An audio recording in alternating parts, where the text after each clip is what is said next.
ఓం మహాగణాధిపతయే నమః. ఓం గురుభ్యో నమః. ఓం శ్రీమాత్రే నమః. అరుణాం కరుణాతరంగితాక్షీం ధృతపాశాంకుశపుష్పబాణచాపాం అనిమాదిభిరావృతాం మయూకైః అహమిత్యేవ విభావయే భవానీం. శ్రీమాత్రే నమః. ప్రేక్షకులకి ఆ లలితాంబిక అమ్మవారి యొక్క అనుగ్రహం పరిపూర్ణంగా కలగాలని మనస్ఫూర్తిగా కోరుకుంటూ మనం ఈరోజు డిసెంబర్ మాస ఫలితాలు ఏ విధంగా ఉన్నాయనే విషయాన్ని మనం తెలుసుకుందాం. దానికంటే ముందు అసలు గ్రహస్థితి ఏ విధంగా ఉంది. డిసెంబర్ మాసంలో డిసెంబర్ 1 నుంచి శని చంద్రుడు మీన రాశిలో కలిసి ప్రారంభమవుతుంది. ఆ యొక్క చంద్రుడు 30 రోజులకి 12 రాశులు సంచరిస్తాడు. అలాగే గురువు కర్కాటకంలో ఉంటూ 6వ తేదీ కల్లా పూర్తిగా మళ్ళీ వక్రించుకుంటూ మిథునంలోకి వెళ్ళిపోతాడు. 6వ తేదీకి సింహంలో కేతువు, కుంభంలో రాహు ఉన్నాడు. మరియు అదేవిధంగా రవి చూసుకున్నట్లయితే రవి, కుజుడు, శుక్రుడు ముగ్గురు కూడా వృశ్చిక రాశిలో ఉంటూ ఆ యొక్క కుజుడు 7వ తేదీ ధనస్సులోకి మారడము, తులారాశిలో ఉండేటువంటి బుధుడు వృశ్చికంలోకి రావడము, మరియు అదేవిధంగా శుక్రుడు 20వ తేదీ ధనస్సులోకి మారడము, రవి వచ్చేసి 16వ తేదీ ధనస్సులోకి మారడం జరుగుతుంది. ఈ యొక్క గ్రహస్థితిని అనుసరించి ద్వాదశ రాశుల వారికి, ఇంకా కరెక్ట్గా చెప్పాలంటే లగ్నాల వారు చూసుకుంటే లగ్నాలు తినేవారు హ్యాపీగా రాసి చూసుకోవచ్చు. ఏ విధంగా ఉండబోతుంది, ఎటువంటి విషయాల పట్ల మీరు జాగ్రత్త వహించాలనేటువంటి విషయాలను ముందుగా మేషం వారికి కనుక చూసుకున్నట్లయితే మీ యొక్క రాస్యాధిపతి అష్టమ స్థానంలో ఉన్నాడు. ఆయన 7వ తేదీ నుంచి భాగ్యంలోకి వెళ్తున్నాడు. సో ఎప్పుడైతే భాగ్యస్థానంలోకి వెళ్తున్నాడో ఇది కొంత పుణ్యక్షేత్ర దర్శనాలను 7వ తేదీ తర్వాత ఏదైనా స్పిరిచువల్ రిలేటెడ్ ఇష్యూస్, అంటే స్పిరిచువల్ రిలేటెడ్ వైపు వెళ్ళడం అనేటువంటిది బలంగా చూపిస్తుంది. కాకపోతే ఇక్కడ ఎప్పుడైతే కాస్త అష్టమ స్థానంలో ఉన్నాడో కొన్ని రీసెర్చ్ రిలేటెడ్ వర్క్స్ మీద కూడా కలిసి రావడం అనేటువంటిది కనబడుతుంది చూసుకున్నట్లయితే.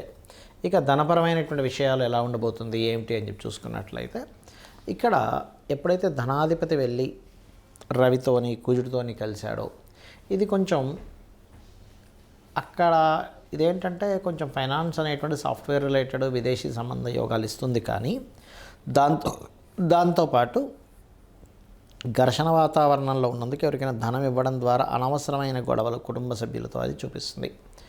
అలాగే రెండవ వివాహం కోసం ప్రయత్నం చేసేవారు కొంతమంది చూడండి, మొదటి వివాహం ఏదైనా డిస్టర్బ్ అవుతుంది, అటువంటి వారికి అనుకూలంగా ఉంది అని చెప్పుకోవచ్చు.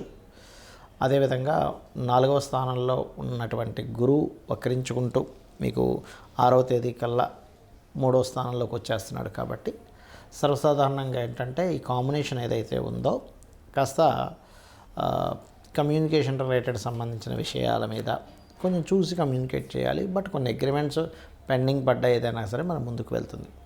అలాగే మరొక విషయం ఏంటంటే సంతానం కోసం గతంలో ఏర్పడినటువంటి కొన్ని ఆటంకాలు కొంచెం క్లియర్ అవుతాయి. బట్ గణపతి ఆరాధన కనుక చేస్తూ ఉన్నట్లయితే సంతానం సంబంధించిన విషయంలో కూడా బాగుంటుంది. బంధువర్గంలో వారితో కొంత వివాహ సంబంధించిన విషయాలు ఏవైతే ఉంటాయో 7వ తేదీ లోపల మీరు ఏదైనా సెట్ చేసుకోండి. బంధువర్గంలో ఉండేటువంటి వారితో ఏదైనా మీరు ఫస్ట్ వీక్ ఎక్కువగా ప్రభావం చూపిస్తుంది అనేటువంటి చూపిస్తుంది.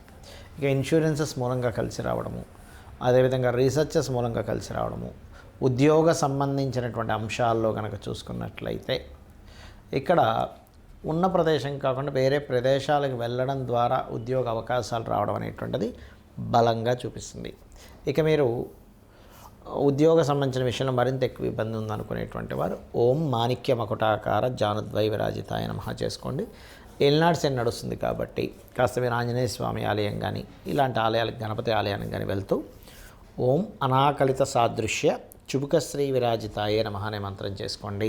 మనకి జన్మజాతకంలో మనం ఏ ప్రాబ్లమ్ని ఫేస్ చేస్తుంటే ఏ భావాన్ని చెక్ చేసుకోవాలి, ఏ రెమెడీ చేసుకోవాలని చూసుకున్నట్లయితే ఫస్ట్ ఆఫ్ ఆల్ మనం జీవితంలో ఎదగకుండా అవమానాలు పడుతూ బాగా స్ట్రెస్ అయిపోతున్నాము, లైఫ్లో ఎప్పుడూ కష్టాల్లోనే ఉన్నామంటే ఫస్ట్ మీరు చెక్ చేసుకోండి మీ లగ్నం ఎలా ఉంది చూడండి.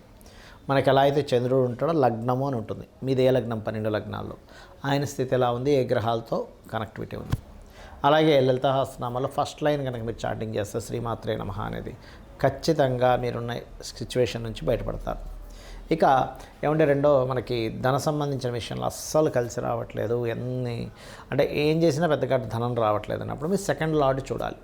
అంటే మీ సెకండ్ లార్డ్ ఎవరు, ఎక్కడున్నారు, తద్వారా మీకు ఎందులో ఏ మార్గం ద్వారా ధనం వస్తుంది, ఏ మార్గం ద్వారా మీకు ధనం బాగా అభివృద్ధి ఉంటుంది అనేటువంటి సెకండ్ లార్డ్ అనేది చెప్తాడు, గుర్తుపెట్టుకోండి. కాబట్టి ఈ రెండవ అధిపతి ఎవరు మీ లగ్నానికి దాంతోపాటు దాన్ని చూసుకొని ఏ గ్రహాల చేత అయితే ఇబ్బంది పడుతుందో తద్వారా మీకు ఏ మూలకంగా ధనం వస్తుంది సెకండ్ లాట్ చెప్తాడు. దీనికి మీరు ఇంప్రూవ్మెంట్స్ బాగా అవ్వాలి అంటే ఇంకా ఫైనాన్షియల్గా ఓం సంపత్కరీ సమారూఢ సింధుర వ్రజ సేవితాయ నమః చూసుకోండి. ఇక కొంతమందికి అన్నదమ్ములతో బాగుంటే కొంతమందికి అన్నదమ్ములతో బాగోదు, కొంతమందికి అన్నదమ్ములతో ఇబ్బందులు ఉంటే కొంతమందికి అన్నదమ్ములతో బాగా కలిసి రావడం జరుగుతుంది. దీనికి కారణం ఏంటంటే 3వ స్థానము మరియు పూర్వజన్మల్లో మీ యొక్క సిబ్లింగ్స్తో మీరు ఉన్నటువంటి సిచ్యువేషన్స్ ఏవైతే ఉన్నాయో, మీరు ఎలా అయితే ప్రవర్తించారో ఆ కర్మ ఇక్కడ వస్తూ ఉంటుంది. అయితే ఒక్కోసారి 3వ స్థానాన్ని ప్రయత్న స్థానము, అదేవిధంగా ఏదైతే మనం చూడండి ఒక్కోసారి కొన్ని ఎఫర్ట్స్ పెడుతూ ఉంటాం, ఆ స్థానంగా చెప్తూ ఉంటారు. ఆ 3వ స్థానాధిపతిని బట్టి మీ ఎఫర్ట్ ఎంతవరకు సక్సెస్ అవుతుంది, ఎంత ఎఫర్ట్ పెట్టగలుగుతారని తెలుస్తుంది. అయితే ఈ ఎఫర్ట్స్ అన్నీ ఇంకా బాగా కలిసి రావాలంటే లలితా సహస్రనామాల్లో ఓం కనకాంగద కేయూర కమనీయ భుజాన్వితాయ నమః.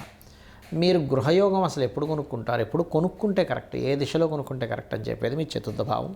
గృహ సంబంధించిన విషయంలో ఎంత చేస్తున్నా మాకు కలిసి రావట్లేదు అంటే కొన్ని మళ్ళీ అమ్మేస్తున్నాం అన్నప్పుడు మీ 4th లార్డ్ చూసుకొని మీకు అసలు మీ జన్మజాతకంలో మీరే కొనుక్కుంటే మంచిదా, మీ జీవిత భాగస్వామి పేరు మీద కొనుక్కుంటే మంచిదా, పిల్లల పేర్ల మీద కొనుక్కోవాలా అనేది తెలుసుకోండి. అలా చూసుకోకుండా కొనుక్కోవడాల వల్లే గృహాలు ఆ భావం అనేటువంటిది ఆ రూపంలో మీకు రావడం వల్ల నెగటివ్ ట్రిగర్ అవుతుంది. సరేనండి, యోగం ఉంది కానీ కొనలేకపోతున్నా అన్నప్పుడు మణిద్వీప వర్ణన చేయండి. ఇక సంతానం పంచమ స్థానంలో చూస్తాము. పంచమాధిపతి ఎలా ఉన్నాడనే దాన్ని బట్టి మీకు ఒక కిడ్డా 2 కిడ్సా, సంతానం విషయంలో ఏదైనా మీరు కొంచెం మిస్క్యారేజెస్ అయ్యే ఛాన్సెస్ ఉన్నాయా, లేకపోతే మంత్రస్థానం అని కూడా అంటారు 5వ స్థానాన్ని. అసలు మీరు ఏ మంత్రాన్ని చాంటింగ్ చేసుకుంటే రుణరోగ శత్రువులు తగ్గుతాయి, ఫ్రెండ్స్తో ఎంతవరకు ఉండాలి, ఫ్రెండ్స్తో ఫ్రెండ్షిప్ అంత తర్వాత కొంచెం వాళ్ళ వల్ల ఫైనాన్షియల్ లాసెస్ వస్తాయా ఏంటి అనేటువంటిది చూసుకోవాలి.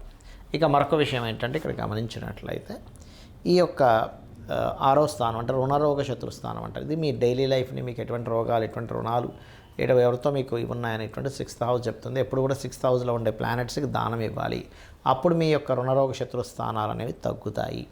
ఇక మరొక విషయం ఏంటంటే వివాహ సమయం అనేది చాలా ఇంపార్టెంట్. ఎటువంటి పార్ట్నర్ని మీరు కనుక లైఫ్లో తెచ్చుకుంటే మీకు లైఫ్ అనేటువంటిది 90% ఆఫ్ లైఫ్ మీరు పార్ట్నర్ని యాక్సెప్ట్ చేయడం వల్లే ఉంటుంది, గుర్తుపెట్టుకోండి. అదేవిధంగా ఎటువంటి పార్ట్నర్తో మీరు వివాహం చేసుకోవాలని 7వ స్థానంలో ఉంటుంది. ఎలా ఉంటారు, వాళ్ళ లక్షణాలు ఏమిటి, ఎవ్రీథింగ్. వీటన్నిటికంటే ముఖ్యంగా మీరు ఏ సమయంలో ఏ ఇయర్లో ప్రతి వ్యక్తికి 3 నుంచి 5 సార్లు వస్తుంది. ఆ 3 నుంచి 5 సార్లు మీకు ఏ ఇయర్లో చేసుకుంటే ఫ్రూట్ఫుల్గా ఉంటుందనేది తెలుసుకోవాలి. ఆ చేసుకునే వ్యక్తి అమ్మాయి కావచ్చు అబ్బాయి కావచ్చు మీకు ఎంతవరకు కనెక్ట్ అవుతుందో చూసుకోవాలి.